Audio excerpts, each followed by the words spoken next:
Hello students, यह है आपका अपना YouTube channel MD Danish educational academy और मैं आपका teacher engineer MD Danish sir. देखिए, आज हम बताने जा रहे हैं Bihar board class 10th maths VVI MCQ 2027। देखिए, Bihar board class 10th maths VVI MCQ 2027 set 3 का सेकेंड पार्ट। देखिए, सेट 3 में 10 क्वेश्चन हमने ऑलरेडी बता दिया है। सेट 3 में 10 क्वेश्चन बता दिया है और पहला वीडियो में ये दूसरा वीडियो है। यहाँ पर भी सेट 3 का जो है मैथ्स का एमसीक्यू का वीवीआई एमसीक्यू का 10 क्वेश्चन बताया जाएगा। तो देखिए, अब स्टार्ट हो रहा है पहला question.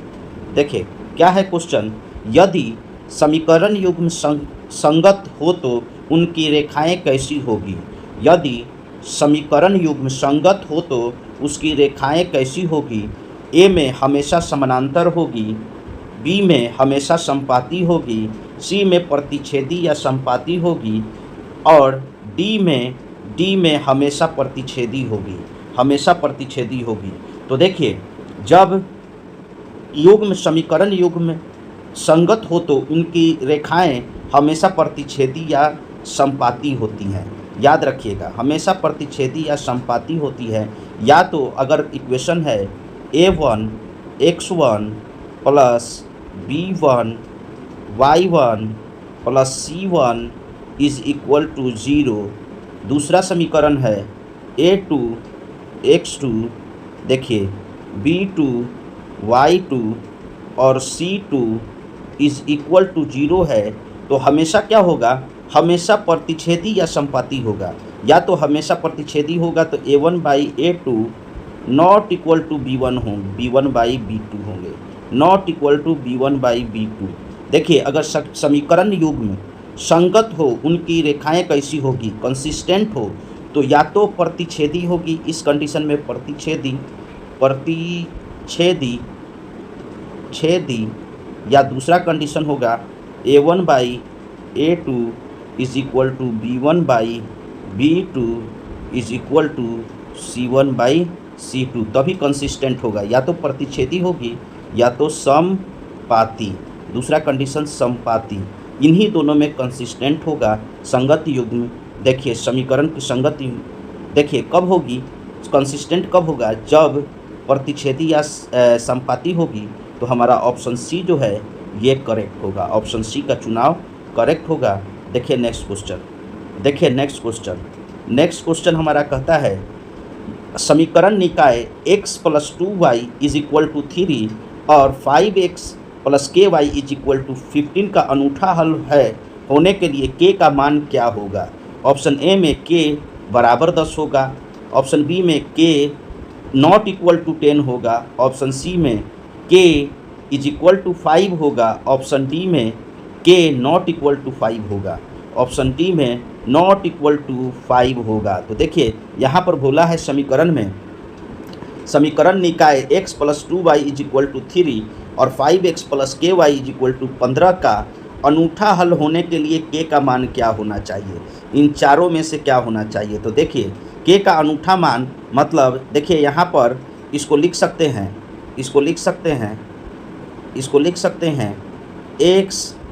x plus 2y minus 3 is equal to 0। दूसरा समीकरण को लिख सकते हैं 5x plus k y is equal minus 15 is equal to 0। देखिए, इसको लिख दिए हम x1 plus 2y minus 3 is equal to 0, इसको लिख दिए 5x plus k y minus 15 is equal to 0। अब जब ये लिख दिए तो यहाँ x1 का कोफिशिएंट 1 है तो 1/5 अनूठा हल होने के लिए मतलब a1 by a2 not equal to b1 by b2 होना चाहिए, 2/k मतलब a1 बाई a2। x का कोफिशिएंट a1, इस x का कोफिशिएंट a2, इस y का कोफिशिएंट b1, इस y का कोफिशिएंट b2, ये c1 ये c2। तो कहने का मतलब a1 by a2 not equal to b1 by b2 होता है यूनिक हल के लिए, यूनिक सॉल्यूशन के लिए, अनूठा हल के लिए। तो k यहाँ क्रॉस मल्टीप्लिकेशन करेंगे तो k नॉट इक्वल टू 10 आएगा, k नॉट इक्वल टू 10।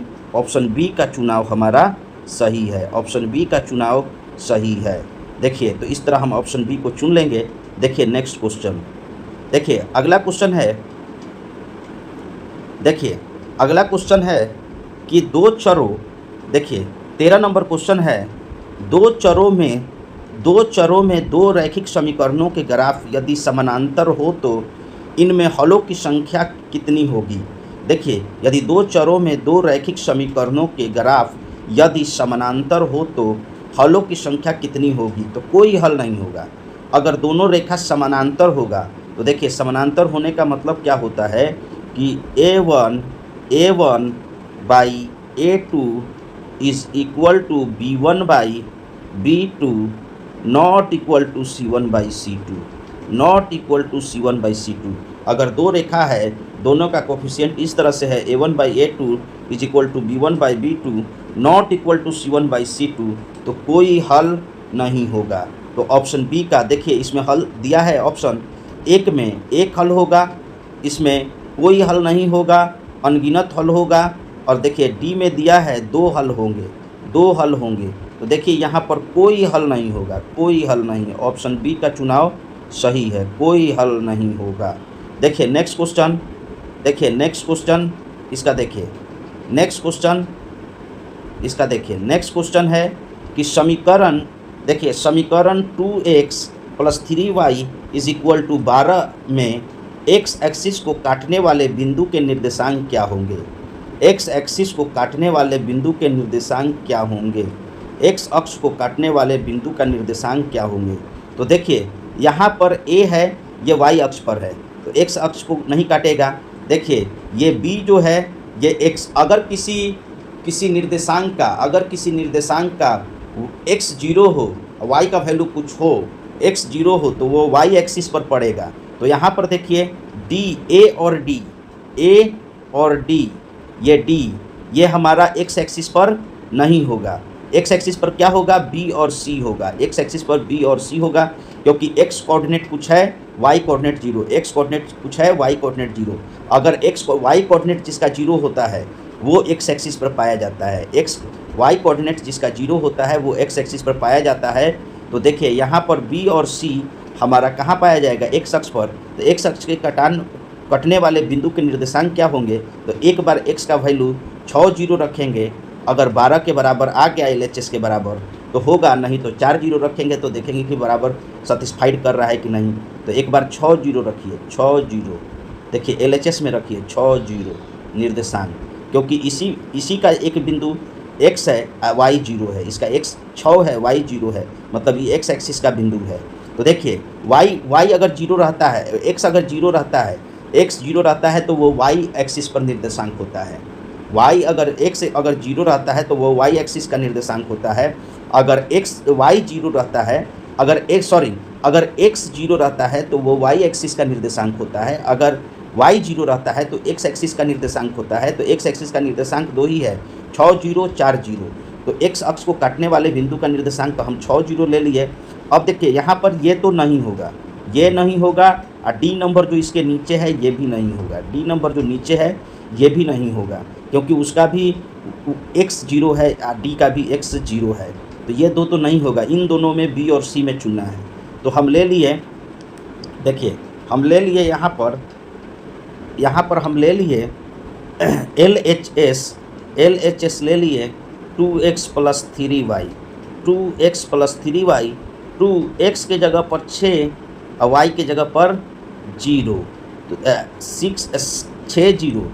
देखिए 2x प्लस 3y, तो यहाँ पर रख दिए x का, तो ये 6 दूना 12 और ये 0, तो ये 12 आ गया, मतलब RHS सेटिस्फाइड हुआ। RHS हमारा क्या है, 12 है, 12 है, मतलब कि ये वाला होगा, ये होगा, ये ऑप्शन होगा। अब दूसरा देख लें, तो दूसरा में देखिए, दूसरा में है 4 जीरो, 4 जीरो, तो LHS में 4 जीरो रख ले। LHS 2 इंटू x 4 और 3 इंटू y 0, तो देखिए ये कितना हो रहा है, 8 प्लस 0, ये 8 हो रहा है, नॉट इक्वल टू RHS आ रहा है, RHS नहीं आ रहा है, RHS 12 है, इस पॉइंट को रखने पर RHS नहीं आ रहा है, मतलब ये भी बिंदु नहीं होगा, केवल B का चुनाव सही होगा। तो देखिए इस तरह हम बना सकते हैं। देखिए नेक्स्ट क्वेश्चन, देखिए नेक्स्ट क्वेश्चन रैखिक समीकरण, देखिए 15 नंबर क्वेश्चन, रैखिक समीकरण युग्म को ग्राफ द्वारा हल करने की विधि को क्या कहते हैं? रैखिक समीकरण युग्म को ग्राफ द्वारा हल करने की विधि को क्या कहते हैं? तो ऑप्शन बी होगा, ऑप्शन ए में विलोपन विधि, ऑप्शन बी में ग्राफीय आलेख विधि, ऑप्शन सी में प्रतिस्थापन विधि, ऑप्शन डी में वर्ज गुणन विधि। तो देखिए याद रखिएगा कि ग्राफीय विधि कहते हैं। देखिए रैखिक समीकरण युग्म को ग्राफ द्वारा हल करने की विधि को ग्राफीय या आलेखीय विधि कहते हैं, इसको याद रखिएगा। इस तरह हम 5 सेट करवाएंगे, 2 सेट ऑलरेडी हम करवा चुके हैं, तीसरा सेट में हाथ लगा हुआ है। 50-50 नंबर का ऑब्जेक्टिव होगा। देखिए मैथ एकदम आसान हो जाएगा। देखिए तो ये हम आंसर मारेंगे ग्राफीय विधि। देखिए अगला क्वेश्चन है हमारा, अगला क्वेश्चन है, देखिए अगला क्वेश्चन है, यदि द्विघातीय समीकरण 2x² + kx + 3 = 0 के मूल वास्तविक और समान हो तो k का वैल्यू क्या होगा? ऑप्शन ए में ±2√6 होगा, ऑप्शन बी में ±4 होगा, ऑप्शन सी में ±√6 होगा, ऑप्शन डी में ±2 होगा। तो देखिए मूल वास्तविक और समान होने के लिए विवेचक का 0 होना जरूरी है। देखिए ये इक्वेशन है 2x² kx + 3 = 0। तो a यहाँ पर 2 है और b k है और c 3 है। देखिए मूल समान होने के लिए d का वैल्यू 0 होना जरूरी है। d मतलब b² - 4ac अगर 0 के बराबर होगा तो मूल वास्तविक और समान होंगे, तो b कितना है? k है, तो यहाँ पर k² - 4a, a का मतलब 2 और c का मतलब, देखिए c का मतलब a2 b k और c का मतलब 3 = 0। तो यहाँ पर देखिएगा k² आ जा रहा है 4 दूना 8, 8 तिरका 24। जब यहाँ पर हम स्क्वायर हटाएंगे, k से स्क्वायर हटाएंगे, तो देखिए k से जब स्क्वायर हटाएंगे ये ±√24 हो जाएगा, ±√24 हो जाएगा। और 24 को लिख सकते हैं, देखिए ±√24 इसको लिख सकते हैं, देखिए इसको लिख सकते हैं 2 × 6, तो k का वैल्यू हो जाएगा ±2, 2 पर 1 2 निकल जाएगा और 1√6 रह जाएगा। तो ± देखिए 2√6, ऑप्शन ए का चुनाव हमारा सही है, ऑप्शन ए का चुनाव हमारा क्या होगा? सही होगा। इस तरह हम ये 60 नंबर क्वेश्चन कर लेंगे। देखिए आगे आंसर, देखिए नेक्स्ट क्वेश्चन, देखिए नेक्स्ट क्वेश्चन यहाँ पर है 17 नंबर। देखिए 17 नंबर, यदि द्विघातीय समीकरण का विविचत कर d शून्यक से बड़ा हो, d > 0 हो तो मूलों की प्रकृति कैसी होगी? देखिए यदि द्विघातीय समीकरण का विविचत कर d शून्य से बड़ा हो, d > 0 हो तो मूलों की प्रकृति कैसी होगी? ऑप्शन ए में वास्तविक और समान होगी, ऑप्शन बी में वास्तविक और असमान होगी, ऑप्शन सी में काल्पनिक होगी मतलब वास्तविक नहीं होगी, ऑप्शन डी में इनमें से कोई नहीं। तो देखिए याद रखिएगा एक चीज़ याद रखिए, अगर ax² bx + c = 0 हो और a not equal to 0 हो और d का मतलब d > 0 हो, मतलब b² - 4ac > 0 हो, तो याद रखिएगा मूल वास्तविक और असमान होते हैं। तो मूल क्या होता है? वास्तविक और असमान होते हैं, और असमान होते हैं। मूल वास्तविक और असमान होते हैं। ऑप्शन बी का चुनाव सही है, ऑप्शन बी का चुनाव सही है। देखिए नेक्स्ट क्वेश्चन आपका, नेक्स्ट क्वेश्चन कहता है कि समीकरण x - 1/x is equal to 0 के मूल कौन से हैं? ऑप्शन ए में 1 1, ऑप्शन बी में -1 ऑप्शन सी में 1 -1, ऑप्शन डी में 0 1। कौन सा होगा? ऑप्शन डी में 0 1। इनमें से कौन सा मूल होगा? तो देखिए यहाँ पर दिया हुआ है x minus 1/x is equal to 0 दिया है, तो मूल कौन सा होगा? तो हम क्या करेंगे, एलसीएम ले लेंगे। एलसीएम ले लेंगे तो ये हो जाएगा x² - 1 इज इक्वल टू 0, तो ये हो जाएगा x², ये 0 × x हो गया, 0 × x हो गया। देखिए यहाँ पर एक चीज़ यहाँ पर ध्यान रखने की बात है, यहाँ पर ध्यान रखने की बात है, यहाँ पर -1 हमारा छूट गया था, -1। देखिए -1 और ये 0 × x होगा, मतलब x² - 1 × 0 × x। इधर x डिवाइड में है, इधर x 0 से गुना हो जाएगा, तो ये हो जाएगा x² - 1 का स्क्वायर इज इक्वल टू 0।